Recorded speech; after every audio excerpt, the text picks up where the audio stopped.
সেই লোকদের দেখো যাদের ভাগ্য তোমার চেয়ে খারাপ।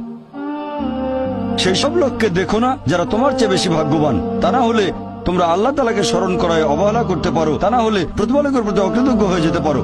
তাহলে নবী বলেছেন তাদেরকে দেখো যাদের ভাগ্য খারাপ। তখন আপনি বলছেন আচ্ছা, এই লোকটার তো কোনো গাড়ি নেই, আমার একটা মারুতি অন্তত আছে। তাকে দেখবেন না যারা সে মার্সিডিজ। ও আমার মার্সিডিজ নেই কেন? ওই লোকের গাড়ি নেই, আমার তো একটা আছে। আপনি আল্লাহকে ধন্যবাদ জানাবেন। যখন মার্সিডিজ গাড়ির মালিকের সাথে নিজেকে তুলনা করবেন, ও আমার কেন মার্সিডিজ গাড়ি দিলেন না, তাদেরকে দেখবেন যাদের ভাগ্য খারাপ। তাহলে আপনি আল্লাহ সুবহানাহু ওয়া তাআলাকে স্মরণ করছেন। আর এটাই বৈশিষ্ট্য মানুষের। এরকম একটা গল্প যে এক লোকের মনে অনেক দুঃখ, কারণ তার কোনো জুতো নেই। তারপরে সে একটা লোককে দেখলো যার একটা পাই নেই। লোকটা অভিযোগ করতো আল্লাহর কাছে যে জুতো নেই, আল্লাহর কাছে অভিযোগ করতো আমার কোনো জুতো নেই। তারপর সেই লোকটাকে দেখলো যার একটা পা নেই। তখন সে আল্লাহকে ধন্যবাদ জানালো